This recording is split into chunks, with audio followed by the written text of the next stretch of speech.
जय Hind, good evening आप सभी को।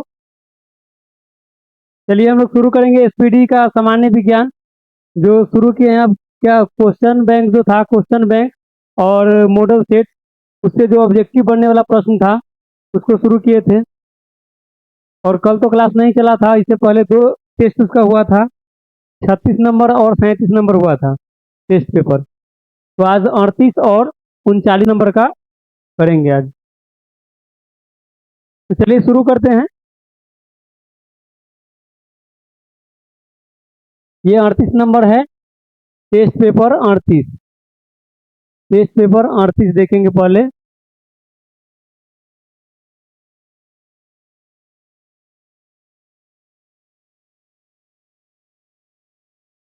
टेस्ट पेपर 38 ये वाला देखेंगे पहले।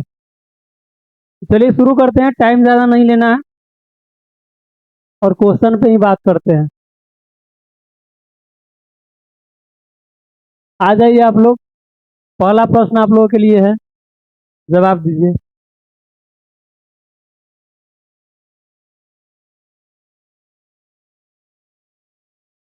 चलिए पहला प्रश्न आप लोगों के सामने है। प्रश्न है, निम्नलिखित में से कौन सा मनुष्य में अवशेषी अंग नहीं है। यानी कि इसमें चार ऑप्शन दिया गया है, इसमें तीन अवशेषी अंग है और एक अवशेषी अंग नहीं है। तो बताना है यहाँ पर कि अवशेषी अंग नहीं है कौन सा। अवशेषी अंग नहीं है, अवशेषी अंग नहीं है, बताइए। जवाब दीजिए पहले प्रश्न का।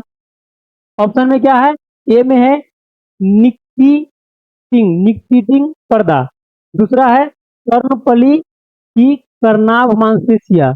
और तीसरा है सी में सामने वाले चपट दांत, यानी कृंतक जो होता है, सामने वाला जो दांत होता है कृंतक, उसे क्या कहते हैं, सामने वाले चपट दांत। और डी में क्या है, vermi vermi form appendix, appendix है, अपेंडिक्स है। इनमें से कौन सा मनुष्य के अवशेषी अंग नहीं है। जवाब दीजिए आप लोग। एक का सी, एक का सी सही आंसर है। एक का सी हो जाएगा, क्या हो जाएगा, एक का हो जाएगा आंसर, सी हो जाएगा। सामने वाले चपट दांत कृंतक, ये क्या है, अवशेषी अंग नहीं है। अवशेषी अंग होने का मतलब है कि हमारे शरीर का जो अवशेषी अंग, यानी कि जिसका काम ज्यादा नहीं है, अवशेष एक तरह से कह सकते हैं कि अवशेष है, तो वह ज्यादा यूज में नहीं रहता है, वो अवशेषी अंग है। तो ये अपेंडिक्स के बारे में आप लोग जानते हैं कि अपेंडिक्स क्या है। अपेंडिक्स का यूज उतना नहीं होता है, अवशेषी है। और ये भी है कर्णपाली की करनाभ मांसपेशी, वो भी अवशेषी है। और निकेटिंग पर्दा, ये भी अवशेषी है। तो अवशेषी नहीं होने वाला कौन हो जाएगा, कृंतक हो जाएगा, कृंतक। क्योंकि ये दांत जो है कृंतक, वो अवशेषी अंग नहीं है। क्या हो जाएगा इसका आंसर, क्या हो जाएगा, सी हो जाएगा, सी कृंतक हो जाएगा, कृंतक। अगला प्रश्न देखेंगे। अगला 2 नंबर प्रश्न है आप लोगों के सामने।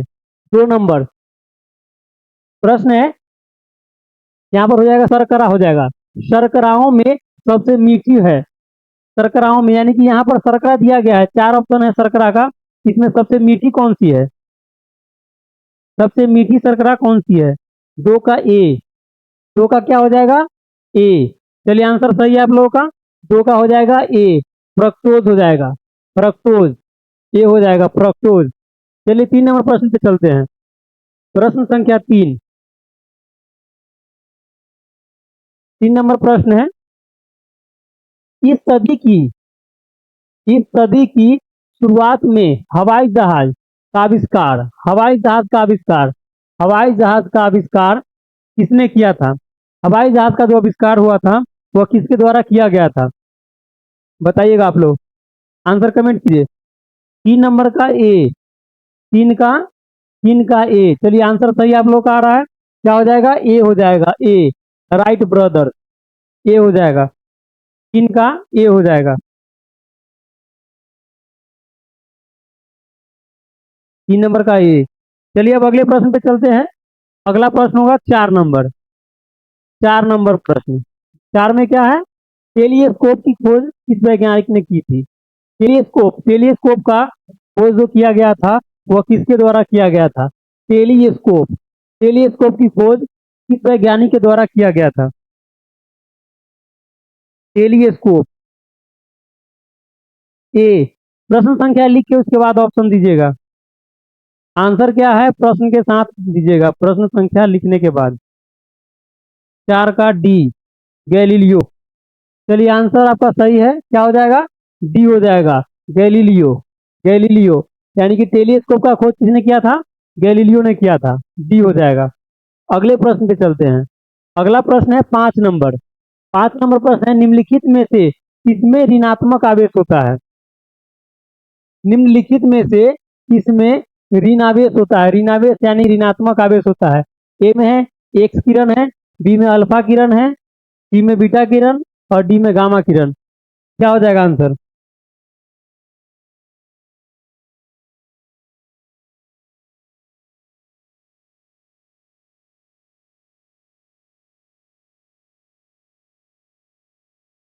सी। क्या हो जाएगा आंसर? सी हो जाएगा। चलिए आंसर सही है आप लोगों का, सी हो जाएगा। बीटा किरण, बीटा किरण जो होता है वह क्या होता है? ऋणावेश होता है, ऋणावेश होता है। और अल्फा किरण की बात करें तो क्या हो जाएगा? धनावेश हो जाएगा। और ये अल्फा किरण, अल्फा बीटा और गामा, ये सब रेडियो सक्रिय तत्व से उत्सर्जित होता है।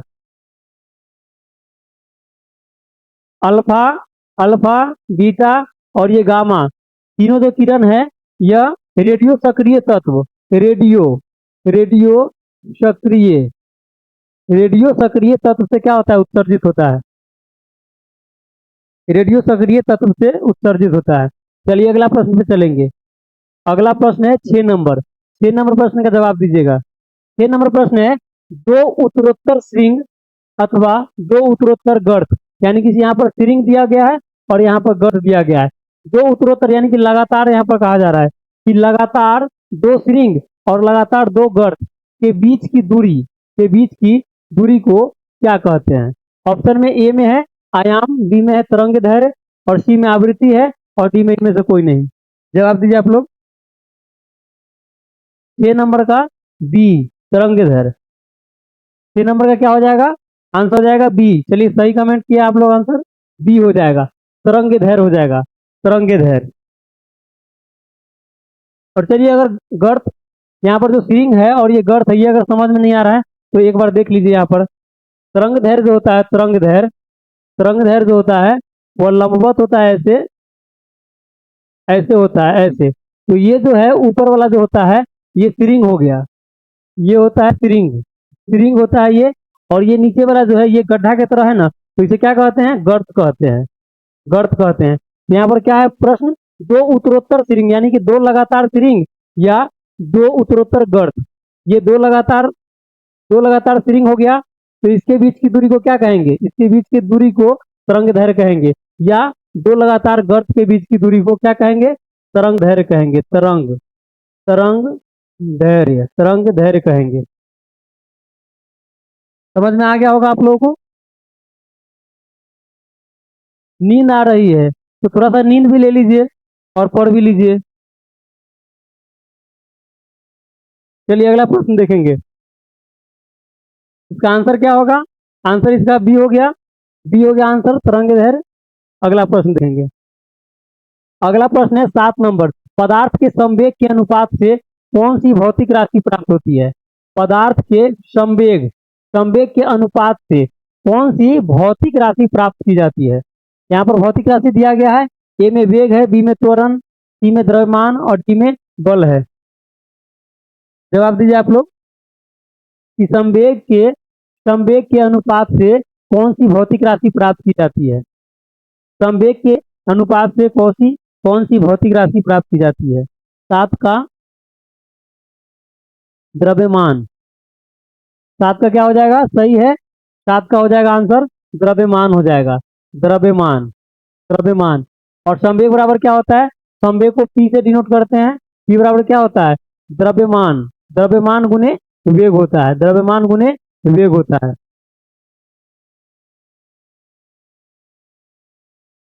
और इसमें मात्रक आप लोगों को पता होगा कि त्वरण जो है, त्वरण,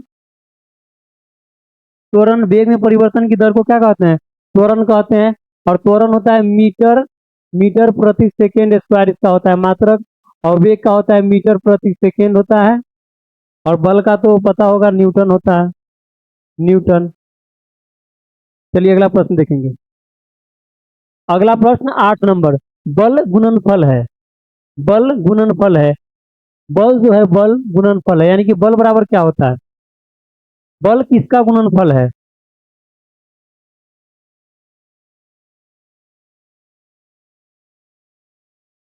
बल किसका गुणनफल है? बी, 8 का ए। 8 का क्या हो जाएगा? द्रव्यमान और वेग। ए नहीं होगा।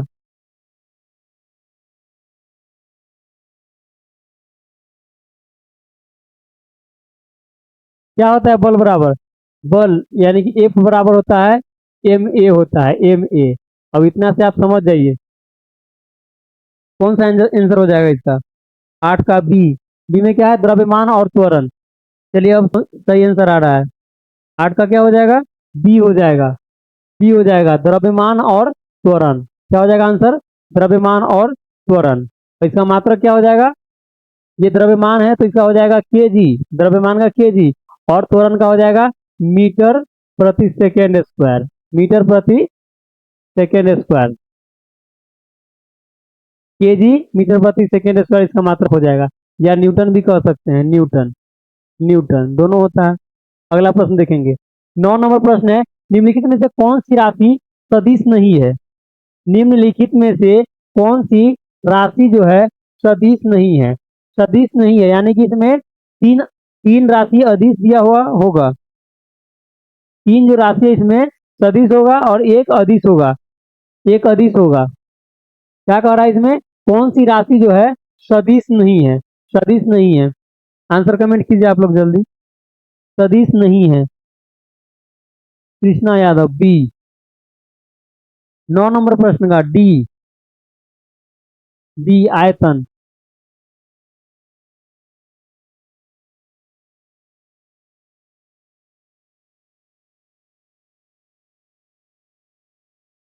क्या हो जाएगा? 9 का डी। चलिए सही आंसर आ रहा है। 9 का हो जाएगा डी, हो जाएगा डी। 9 का आयतन हो जाएगा। आयतन हो जाएगा। कौन सी सदिश राशि नहीं, यानी कि विस्थापन, बल और वेग क्या है? सदिश राशि है। सदिश राशि है। और एक ये आयतन जो है अदिश राशि है। अदिश राशि है। सदिश राशि उस राशि को कहते हैं जिसका दिशा और परिमाण दोनों हो। दिशा और परिमाण दोनों हो सदिश होता है। और जिसका केवल परिमाण हो उसे अदिश राशि कहते हैं। चलिए अगला प्रश्न देखेंगे। अगला प्रश्न है, 1 किलोमीटर दूरी का तात्पर्य है। 1 किलोमीटर दूरी में कितना मीटर होता है? बताइए आप लोग। 10 का सी, 1000 मीटर। चलिए सही है, 1000 मीटर हो जाएगा। ये प्रश्न में कुछ नहीं है, सिंपल सा प्रश्न है। चलिए 11 नंबर देखते हैं। त्वरण ज्ञात करने का सही सूत्र। त्वरण ज्ञात करने का सूत्र, यानी कि त्वरण बराबर क्या होता है? त्वरण बराबर क्या होता है? 11 का ए बराबर V U, V minus U T. क्या हो जाएगा 11 का? 11 नंबर का जवाब दीजिए, 11 नंबर प्रश्न का। 11 का क्या हो जाएगा? सी हो जाएगा, सी। सी हो जाएगा। आंसर क्या हो जाएगा? सी हो जाएगा। वी माइनस यू बटा टी। यानी कि वेग में, वेग ये क्या है? ये अंतिम वेग है। भी जो है, भी जो है अंतिम वेग है। अंतिम वेग, अंतिम वेग है। और यू जो है प्रारंभिक वेग है। प्रारंभिक वेग है। प्रारंभिक वेग है।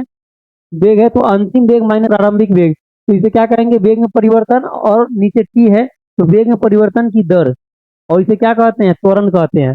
वेग में परिवर्तन की दर को त्वरण कहते हैं। चलिए सी हो गया आंसर इसका। अगला देखेंगे।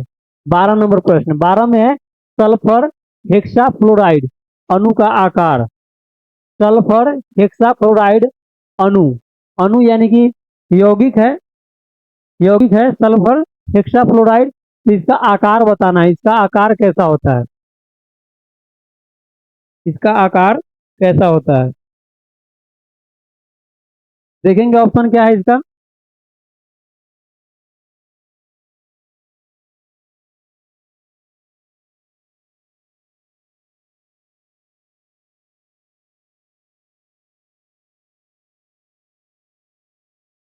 चलिए 12 नंबर प्रश्न का ऑप्शन यहाँ पर दिया गया है। क्या है? ए में त्रिभुजाकार पिरामिड, बी में अष्टफलकीय, सी में समतलीय और डी में क्या है? चतुष्फलकीय। क्या हो जाएगा आंसर?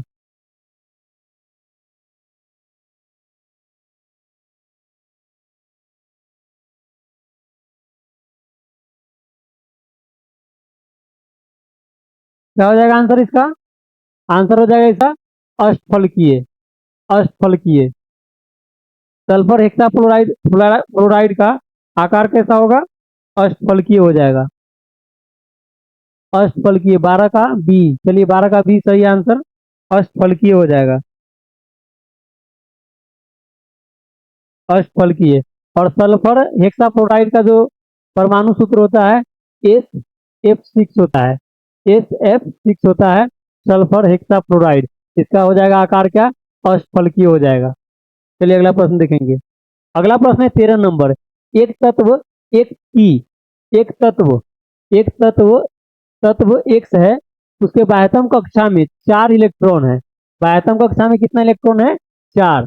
4 इलेक्ट्रॉन है और हाइड्रोजन के साथ इसके यौगिक का कौन सा सूत्र होगा? यानी कि एक तत्व है, एक तत्व है एक, उसके बाह्यतम कक्षा में कितना? 4 इलेक्ट्रॉन है और हाइड्रोजन से जब इसका यौगिक बनाएंगे तो इसका सही सही यौगिक जो बनेगा कौन सा होगा? बताइए। आप लोग का ऑप्शन में है, ए में है X4H और बी में है X4H4, सी में है X3 और डी में है XH4। क्या हो जाएगा आंसर? 13 नंबर। 13 का डी हो जाएगा। 13 का डी हो जाएगा। आंसर सही है डी।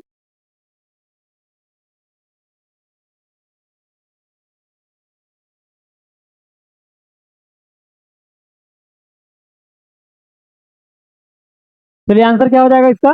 डी हो जाएगा। आंसर डी हो जाएगा। जैसे यहाँ पर समझ लेते हैं एक बार। मीथेन जो होता है, मीथेन CH4 होता है।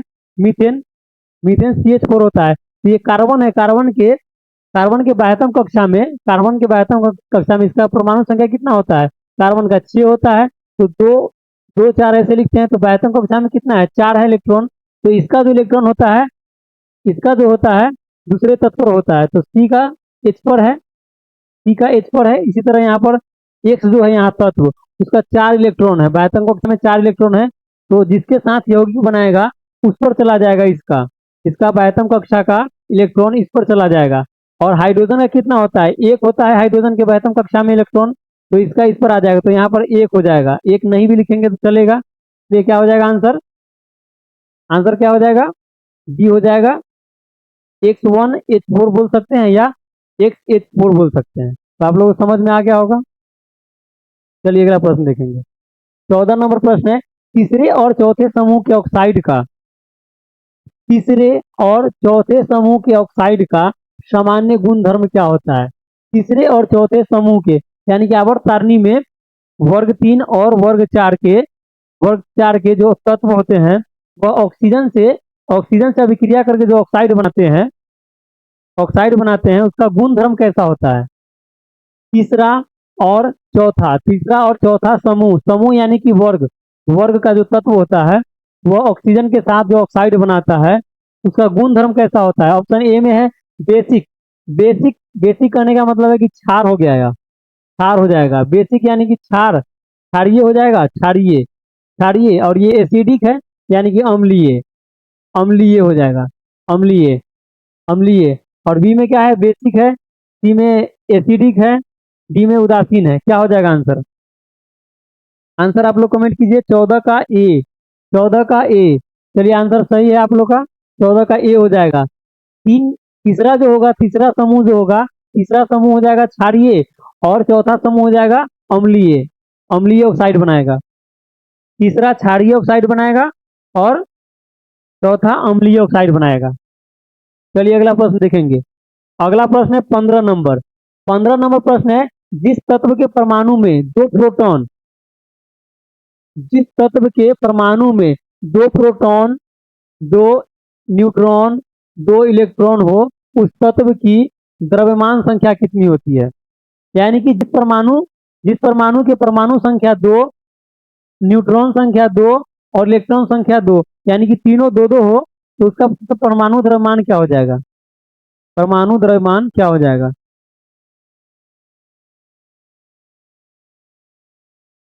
क्या हो जाएगा परमाणु द्रव्यमान उसका?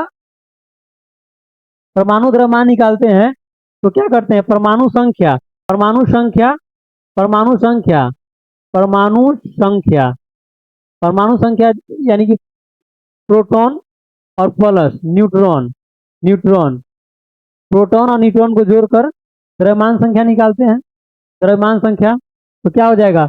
यहाँ पर इलेक्ट्रॉन को नहीं जोड़ते हैं क्योंकि इलेक्ट्रॉन का और प्रोटॉन का संख्या समान होता है, समान होता है। तो क्या हो जाएगा यहाँ पर? दो प्रोटॉन प्लस दो न्यूट्रॉन, कितना हो जाएगा? 4 हो जाएगा। क्या हो जाएगा आंसर इसका? 4 हो जाएगा। ऑप्शन बी हो जाएगा, बी। चलिए अगला प्रश्न देखेंगे। अगला प्रश्न है 16 नंबर। निम्नलिखित में से कौन सा इलेक्ट्रॉनिक संरूपण निम्नलिखित में से कौन सा इलेक्ट्रॉनिक संरूपण धातु तत्वों के लिए होता है?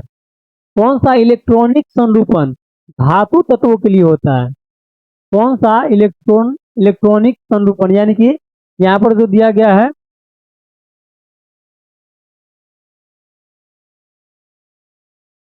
इलेक्ट्रॉनिक संरूपण यहाँ पर दिया गया है सबका, और इसमें देखना है कि धातु तत्व कौन सा है, धातु तत्व कौन सा है। जैसे यहाँ पर दिया गया है 8 और 2, 8 और 2 10 होता है, 10 होता है। 10 पर कौन सा आता है तत्व? 10 पर कौन सा आता है तत्व? नियोन आता है, नियोन, नियोन आता है, नियोन आता है। और धातु तत्व जो होता है, धातु धातु जो होता है उसके बाह्यतम कक्षा में कितना होता है? 1 या 2 इलेक्ट्रॉन होता है। धातु के बाह्यतम कक्षा में 1 या 2 इलेक्ट्रॉन होता है, 1 या 2 इलेक्ट्रॉन होता है। ये वाला कितना हो गया? 8 7 15 और 2 17 हो गया। 17 में कौन आता है? क्लोरीन आता है, क्लोरीन ये भी नहीं होगा। और ये कितना है? 8 8 16 17 18, ये क्या हो जाएगा? आर्गन हो जाएगा, आर्गन हो जाएगा। आर्गन ये भी गैस है, और ये भी गैस है, और ये नियोन ये भी गैस है। तो अब बच गया क्या? अब 4 में ये बच गया, 4 में ये बच गया, डी में 2 8 10 8 18 और 2 20 हो जाएगा, 20 हो जाएगा। 20 पर कौन सा आता है? 20 पर कौन सा आता है तत्व? कैल्शियम आता है, ये हो जाएगा कैल्शियम। आंसर क्या हो जाएगा? डी हो जाएगा। कैल्शियम क्या है? कैल्शियम धातु है, डी। चलिए आप लोग का सही आंसर है, डी हो जाएगा।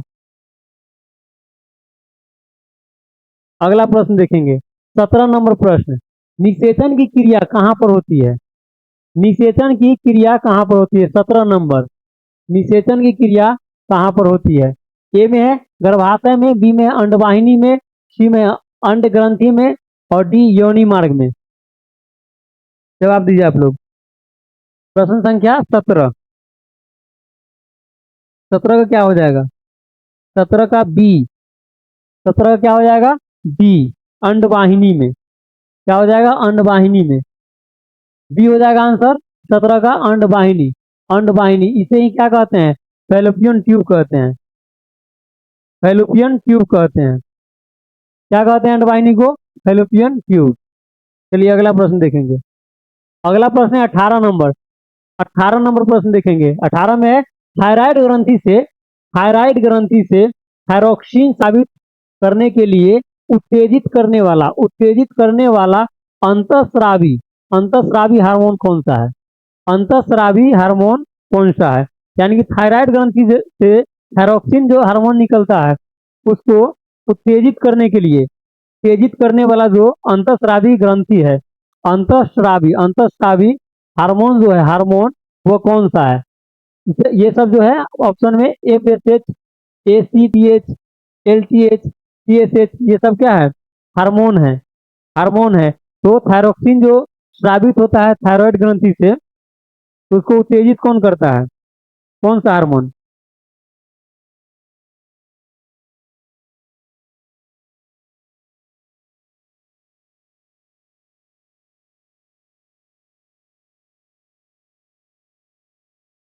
क्या हो जाएगा आंसर? आप लोग आंसर कमेंट कीजिए, क्या हो जाएगा इसका आंसर? 18 का ए हो जाएगा, TSH, TSH। कौन सा हार्मोन हो जाएगा? TSH।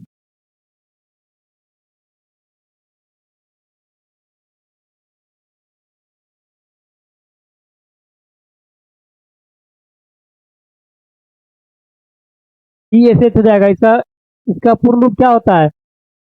T से होता है थायराइड और S से होता है स्टिमुलेटिंग। T से होता है थायराइड, S से होता है स्टिमुलेटिंग और H से हार्मोन होता है thyroid stimulating hormone. Thyroid stimulating hormone. चलिए अगला प्रश्न देखेंगे। अगला प्रश्न है 19 नंबर।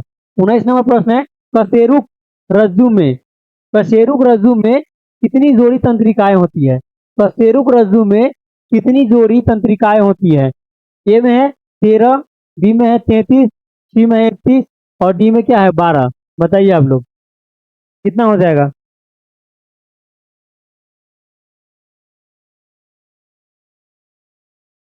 कितना हो जाएगा? थायराइड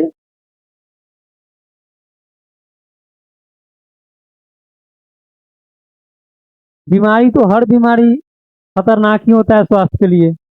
कोई भी बीमारी अच्छा नहीं है स्वास्थ्य के लिए।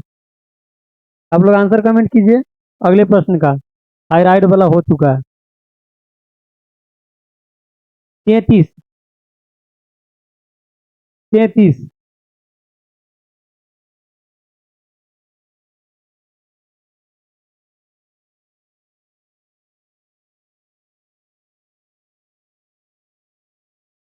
क्या हो जाएगा इसका आंसर? 33 नहीं होगा।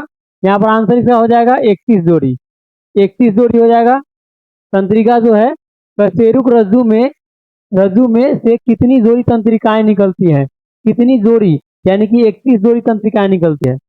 कशेरुक रज्जु से 31 जोड़ी तंत्रिकाएं निकलती है। 31 सही आंसर है, 31 होगा। चलिए अगला प्रश्न देखेंगे। अगला प्रश्न 20 नंबर। प्रतिवर्ती क्रियाओं को प्रतिवर्ती क्रियाओं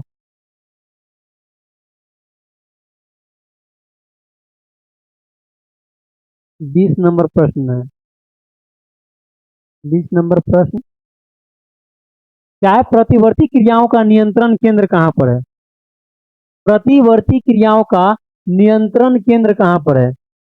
बताइएगा आप लोग प्रतिवर्ती क्रियाओं का नियंत्रण केंद्र कहाँ पर है? 20 नंबर का जवाब दीजिए। 19 का हो चुका है। 19 का सी है। 3 नंबर ऑप्शन में है 31 जोड़ी। क्या हो जाएगा इसका? ए में है प्रमस्तिष्क, बी में है अनुमस्तिष्क, सी में है कशेरुक रज्जु में और डी में है तंत्रिका कोशिका में। बताइएगा आप लोग प्रतिवर्ती क्रियाओं का नियंत्रण केंद्र कहाँ पर है? प्रतिवर्ती क्रियाओं का नियंत्रण केंद्र कहाँ पर है? क्या हो जाएगा इसका आंसर? कशेरुक रज्जु हो जाएगा। सी हो जाएगा कशेरुक रज्जु में। कशेरुक रज्जु में प्रतिवर्ती क्रियाओं का नियंत्रण केंद्र कहाँ पर है? कशेरुक रज्जु में है। कशेरुक रज्जु में। 20 नंबर प्रश्न। 19 का बी। 19 का बी नहीं है। 20 नंबर का जवाब दीजिए। 19 का कितना हो जाएगा? 31 जोड़ी हो जाएगा। 31 जोड़ी और ऑप्शन में मिला लीजिएगा। 31 जोड़ी बी में है या सी में? चलिए अगला प्रश्न देखेंगे। 21 नंबर प्रश्न। 21 नंबर प्रश्न क्या है? 21 नंबर प्रश्न है निम्न में से कौन सा धातु रोशनी के बल्बों में निम्न में से कौन सी धातु रोशनी के बल्बों में फिलामेंट के रूप में प्रयोग किया जाता है? फिलामेंट के रूप में किसका प्रयोग किया जाता है? यहाँ पर धातु दिया गया है। 4 धातु दिया गया है। कौन से धातु का प्रयोग करते हैं? विजय पाल जी 21 का डी। 21 का क्या हो जाएगा? डी। चलिए आपका आंसर सही है। क्या हो जाएगा? डी हो जाएगा टंगस्टन। टंगस्टन यानी कि बल्ब के फिलामेंट के रूप में किसका प्रयोग करते हैं? कौन से धातु का? तो टंगस्टन का करते हैं। टंगस्टन का क्या हो जाएगा आंसर? डी हो जाएगा टंगस्टन। चलिए अगला प्रश्न देखेंगे। 22 नंबर प्रश्न।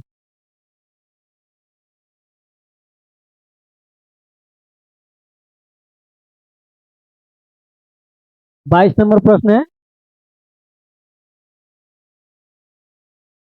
चलिए 22 नंबर प्रश्न देखते हैं क्या है प्रश्न। निम्न में से किसे शुष्क बर्फ कहते हैं? शुष्क बर्फ। ये वाला प्रश्न तो डेली प्रत्येक प्रैक्टिस सेट में आ ही जाता है। बताइएगा ये वाला। इसका आप लोग सही आंसर दीजिए। शुष्क बर्फ। शुष्क बर्फ किसे कहते हैं? डिहाइड्रेटेड बर्फ को, पहाड़ों पर गिरने वाली प्राकृतिक बर्फ को, ठोस कार्बन डाइऑक्साइड को, ठोस कार्बन मोनोऑक्साइड को।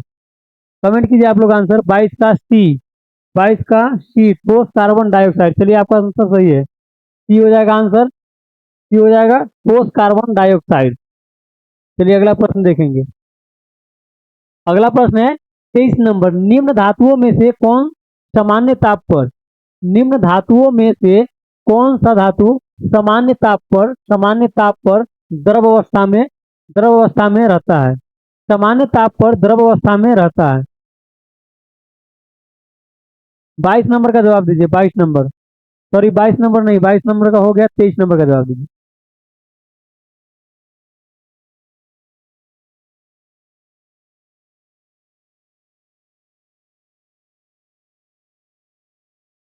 क्या हो जाएगा 23 नंबर का?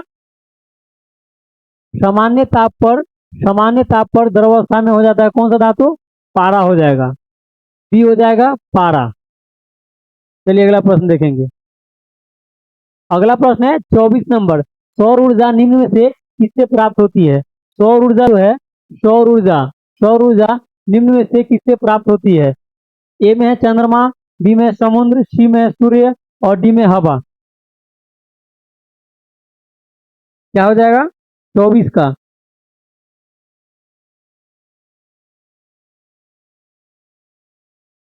24 का सी। क्या हो जाएगा आंसर? सही आंसर आपका सी हो जाएगा, सूर्य। चलिए ज्यादा टाइम नहीं लेना है, जल्दी जल्दी प्रश्न कर लेते हैं। क्लास थोड़ा लेट शुरू हुआ था इसलिए थोड़ा ज्यादा टाइम हो रहा है, कल से टाइम से चलेगा क्लास।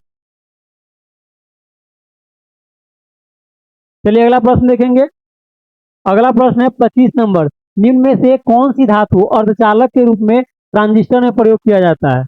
अर्धचालक के रूप में, अर्धचालक के रूप में कौन से धातु का प्रयोग किया जाता है अर्धचालक के रूप में? 25 नंबर का जवाब दीजिए। क्या हो जाएगा अर्धचालक के रूप में? जर्मेनियम हो जाएगा, आंसर क्या हो जाएगा? जर्मेनियम। अर्धचालक के रूप में सिलिकॉन और जर्मेनियम का प्रयोग करते हैं, जर्मेनियम।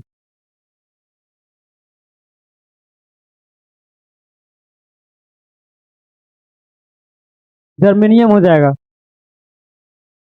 चलिए आप लोग ये वाला 38 नंबर जो है, ये वाला 38 नंबर, इसमें 4-5 प्रश्न और है, कर लीजिए। और एक और जो है 39 नंबर, उसको कल कराएंगे, ज़्यादा टाइम हो रहा है तो कल कराएंगे उसको। 4-5 प्रश्न है, ये कर लीजिए। 38 नंबर टेस्ट पेपर कर लीजिए और 39 नंबर कल कराएंगे।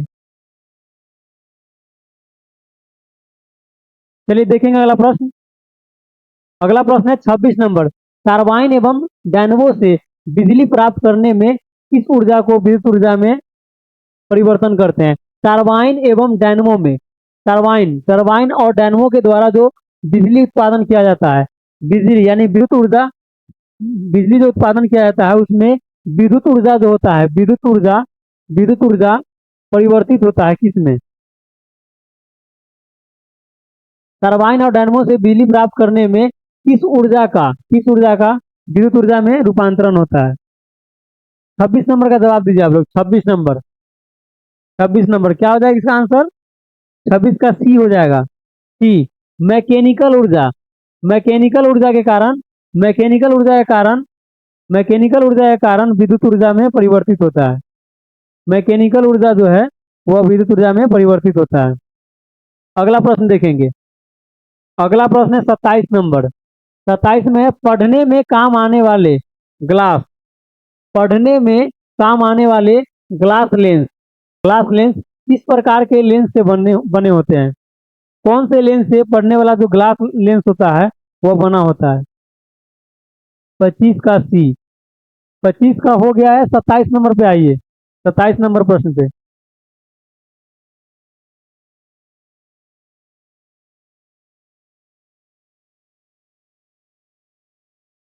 एक ये वाला आप लोग कर लीजिए, 38 वाला, 39 कल होगा, ज्यादा टाइम हो गया है तो। क्या हो जाएगा इसका? उत्तर लेंस हो जाएगा। क्या हो जाएगा? उत्तर लेंस, उत्तर लेंस हो जाएगा। चलिए अगला प्रश्न देखेंगे। अगला प्रश्न है 28 नंबर, निम्न में से सबसे सख्त कौन सा है? सख्त यानी कि सख्त का मतलब यहाँ पर कठोर हो जाएगा, कठोर, सबसे कठोर। सबसे कठोर अगर पदार्थ की बात करें तो पदार्थ कौन सा हो जाएगा, हीरा हो जाएगा। और धातु की बात करें तो प्लेटिनम हो जाएगा, पीटी, प्लेटिनम। ये क्या होता है, धातु होता है, धातु होता है। यहाँ पर क्या है, सबसे सख्त है कौन, तो हीरा हो जाएगा, यहाँ पर हीरा हो जाएगा। क्या हो जाएगा आंसर, हीरा हो जाएगा, क्योंकि यहाँ पर पदार्थ की बात हो रहा है। सबसे सख्त पदार्थ कौन सा हो जाएगा, हीरा हो जाएगा। अगला प्रश्न, 29 नंबर प्रश्न है, ठोस कपूर से कपूर बनाने की प्रक्रिया को, ठोस कपूर से कपूर बनाने की प्रक्रिया को क्या कहते हैं? जवाब दीजिए आप लोग। कुमारी माया जी, प्रश्न संख्या आप नहीं लिखते हैं। चलिए 27 नंबर, 27 का बी, 27 तो हो गया, 29 नंबर का जवाब दीजिए। 27 का आंसर सही है आपका, 29 नंबर का जवाब दीजिए। 29 नंबर प्रश्न है, ठोस कपूर से कपूर बनाने की प्रक्रिया को क्या कहते हैं? क्या हो जाएगा आंसर इसका, ऊर्ध्वापातन हो जाएगा, ऊर्ध्वापातन, बी हो जाएगा, ऊर्ध्वापातन। अगला प्रश्न देखेंगे। अगला प्रश्न है 30 नंबर, निम्न पदार्थों में से कौन सा पदार्थ खाने की वस्तुओं के परिरक्षण में प्रयोग होता है? यानी कि खाने का जो, खाने वाला जो पदार्थ है, खाने वाला पदार्थ के परीक्षण में यानी कि परिरक्षण में, उसको सुरक्षित रखने के लिए किसका प्रयोग करते हैं? उसको सुरक्षित रखने के लिए किसका प्रयोग करते हैं? ऑप्शन ऑप्शन में ए में है साइट्रिक एसिड का, बी में है पोटेशियम क्लोराइड का, सी में है सोडियम बेंजोएट का, और डी में है सोडियम क्लोराइड का। आप लोग आंसर कमेंट कीजिए इसका, क्या हो जाएगा?